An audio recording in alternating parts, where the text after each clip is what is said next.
অনেক দেরিতে হলেও ভারত সরকারের বোধোদয় হয়েছে। এই কথাটা বলতে বাধ্য হচ্ছি কারণ আজকে একটা বিগ আপডেট পেলাম। আপডেটটা হলো যে আপনারা দেখেছেন পাহেলগাঁও অ্যাটাকের পর একটা খবর এসেছিল যে পাকিস্তানের এক মহিলা ভারতীয় এক সিআরপিএফ জওয়ানকে বিবাহ করেছিলেন এবং সেই সিআরপিএফ জওয়ান সেই তথ্যটা ভারত সরকার এবং তার ডিপার্টমেন্টের কাছে গোপন রেখেছিলেন। আর যদি পাহেলগাঁও অ্যাটাকটা যদি না হতো তাহলে এই তথ্যটা আমরা জানতে পারতাম না। তো এই তথ্য গোপন করার দায়ে তাকে ডিপার্টমেন্ট থেকে বহিষ্কার করা হয়েছে। আপনারা ইতিমধ্যে এই ছবিটি দেখেছেন, এই মহিলার ছবিটি দেখেছেন, পাকিস্তানি মহিলাটির ছবি দেখেছেন এবং আপনারা অনেকে ইন্টারনেটে। তো এখন এই মহিলাকে সুরক্ষা দেওয়া হয়েছে। সুরক্ষা বলতে আমাদের ভারতীয় সংবিধান, ভারতীয় আইন অনুযায়ী আ কোর্ট তার এই ডিপোর্টেশনের ওপর স্টে অর্ডার দিয়েছে। অর্থাৎ তাকে পাকিস্তানে পাঠানোর ওপর স্টে অর্ডার দেওয়া হয়েছে। তাকে এখন এই মুহূর্তে পাকিস্তানে পাঠানো যাবে না। মে মাসের মাঝামাঝি করে কোর্টে আবার হিয়ারিং আছে, তারপরে সিদ্ধান্ত নেওয়া হবে। তো এই জওয়ান তথ্যটা তার দপ্তরের কাছে লোকান এবং ভারত সরকারের কাছে লোকান।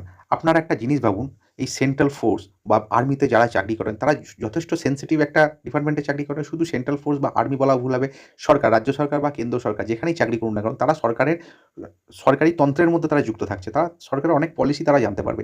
তো সেইভাবে এই ধরনের মানুষেরা যদি তাদের তথ্য গোপন রাখেন যে একটা আমাদের শত্রু দেশের নাগরিককে বিবাহ করছেন, কোনো অসুবিধা নেই, করুন। কিন্তু সেই তথ্যটাকে আপনারা কেন গোপন রাখবেন? তার মানে কি কিছু সমস্যা রয়েছে?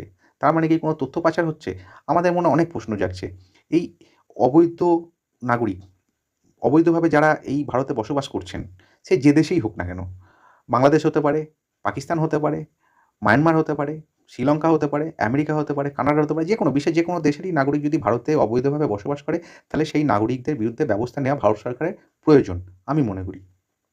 আরও একটা জিনিস লক্ষ্য করে দেখুন, আজ যদি এই পাহেলগাঁও অ্যাটাকটা না হতো, 22শে এপ্রিল 2025 সাল এই ঘটনাটা যদি না ঘটতো জম্মু কাশ্মীরে, তাহলে ভারত সরকার বলতো না যে অবৈধ পাকিস্তানি বা বৈধ পাকিস্তানি যারা আছেন তারা 48 ঘন্টার মধ্যে দেশ ছেড়ে চলে যান। এই কথাটা বলতো না। তাহলে এই ধরনের ঘটনা চলতেই থাকতো। আমরা জানতেই পারতাম না যে আজ 5,000, 6,000 অবৈধ পাকিস্তানি বা বৈধ পাকিস্তানি দিল্লিতে বসবাস করছে। আমরা অনেক কিছু তথ্যই জানতে পারতাম না। গুজরাটে দেখেছেন কি পরিমাণে বাংলাদেশি বা পাকিস্তানি লোক রয়েছে, আপনারা সেই ভিডিও ইন্টারনেটে দেখেছেন। তো বিভিন্ন জায়গায় এত অবৈধ নাগরিক ভারতে বসবাস করছে, তাদের বিরুদ্ধে কোনো ব্যবস্থাই নেওয়া হতো না, যদি না এই পাহেলগাঁও অ্যাটাকটা হতো। তো এই ঘটনা ঘটার পর আজ আমাদেরই ভাবতে ভাবতে মানে বাধ্য করাচ্ছে যে সরকার কি আদৌ সচেতন? নাকি যেরকম চলছে সেইরকম একটা চলছে গতানুগতিক ব্যাপার? আমাদের তো সিকিউরিটি কিছুই নেই। আমরা পুলিশের কাছে গেলে সচরাচর জাস্টিস পাই না। কোর্টে আমরা ভয়ে যেতে পারি না। কারণ একবার কোর্টে ঢুকলে পরে যে কতদিন কেস চলবে জানি না। লোকে বলে যে পুলিশের কাছে যাওয়ার থেকে না যাওয়া ভালো, কেস সেটেল করে নেওয়া ভালো। আপনারা তো জানেন আমাদের সিকিউরিটির কী অবস্থা, একটা ভারতীয় নাগরিকের সিকিউরিটির কী অবস্থা আপনারা জানেন। এটা তো আমাদের দৈনন্দিন দৈনন্দিন জীবনের ঘটনা। এরপরেও আমি ভারতের কোনো প্রান্তে ঘুরতে গেলাম, সেখানে গিয়েও যদি আমাকে এই মৃত্যুর সম্মুখীন হতে হয়, তাহলে আমাদের ইন্টারনাল সিকিউরিটি কী রয়েছে? আর এই ধরনের সরকারি কর্মচারীরা যদি তথ্য গোপন করে বা তথ্য পাচার করে, তো তাদের বিরুদ্ধে শুধু বহিষ্কার না, এদের বিরুদ্ধে আরও কঠোর শাস্তি নেওয়া উচিত। আমি বলছি না যে এই জওয়ান অনেক ভুল কাজ করেছেন, অনেক তথ্য পাচার করেছেন, আমি বলছি না। ইনি তো একটা ভুল কাজ করেছেন যে ইনি তার স্ত্রীকে বিয়ে করেছেন, একটা শত্রু দেশের নাগরিককে উনি বিয়ে করেছেন। বিবাহ করে সেই তথ্যটা উনি কেন গোপন করলেন? এরকম দেখা গেলে যদি দেখা যায় সরকারি কর্মচারীরা হয়তো এরকম অনেকেই করেছেন। সরকারি প্যারামিলিটারি বা মিলিটারি বা পুলিশ বাদ দিলে আরও তো সরকারি দপ্তর আছে। সেই সমস্ত দপ্তরের কর্মচারীরা হয়তো এরকম করেছেন। আমরা জানি না। আমরা জানি না ভবিষ্যতে আমরা আরও কী তথ্য পাবো। যাই হোক, আমি এটাই বলতে চাইছি যে আমাদের ইন্টারনাল সিকিউরিটিটা যেন আরও স্ট্রিক্ট করা হয় যাতে করে আমরা সুরক্ষিত থাকতে পারি। এক্সটার্নাল বিষয়টাও কী হচ্ছে আমরা জানি না। আমরা সেটাও দাবি জানাচ্ছি যে এক্সটার্নাল সিকিউরিটিও আমাদের জন্য আরও স্ট্রং করা হোক যাতে করে আমরা সুরক্ষাটা পাই। আর এই অবৈধ নাগরিক যারা রয়েছে তাদেরকে যেকোনো রকমভাবে এই দেশ থেকে তাড়ানো হোক। কারণ আমরা যে ট্যাক্স দিচ্ছি সেই ট্যাক্সের টাকা ডাইরেক্ট হোক বা ইনডাইরেক্ট হোক, আমরা তো ট্যাক্স দিই গভর্নমেন্টকে। সেই ট্যাক্সের টাকা এরা এখানে থেকে আমাদের অর্থনৈতিক ক্ষতি করছে।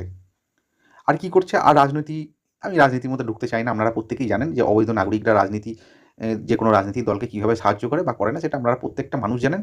এটা অলিখিত সত্য যে সমস্ত রাজনৈতিক দলই চায় যে অবৈধভাবে নাগরিকরা থাকুক। কিন্তু এখন এইগুলো ভুলে যেতে হবে। এখন ভুলে গিয়ে এখন আমাদের দেশের সুরক্ষার কথা ভাবতে হবে। দেশের যারা সাধারণ নাগরিক তাদের কথা ভাবতে হবে। আমরা এই যে পাকিস্তান যে অ্যাটাকটা করেছে, কাশ্মীরে অ্যাটাকটা করেছে, আমরা ভারত সরকারের পাশে আছি। পাকিস্তান এবং বাংলাদেশকে যৌথভাবে শিক্ষা দেওয়ার জন্য ভারত সরকার যা করবে তার পাশে আমরা প্রতিটা মুহূর্তে রয়েছি। আমরা হিন্দু, মুসলিম, জাতি, ধর্ম, বর্ণ নির্বিশেষে আমরা ভারত সরকারের পাশে আছি। এখানে কোনো হিন্দু, এখানে কোনো মুসলিমের ব্যাপার না। এখানে ভারতের নাগরিকের ব্যাপার। তো আমরা ভারত সরকারের পাশে আছি, আমরা সবসময় রাজ্য সরকারের পাশে আছি। কারণ এনারা ছাড়া কে আমাদের সিকিউরিটি দেবেন? এনারা ছাড়া কে দেখবেন? এনারাই তো ডিসিশন নেবেন। নেতারাই তো ডিসিশন নেবেন। আমরা নেতাদের ডিসিশনের পাশে সবসময় রয়েছি। আমাদের সিকিউরিটি আমাদের ভালো, ওনারাই ভালো বুঝবেন, আমরা ওনাদের পাশে রয়েছি।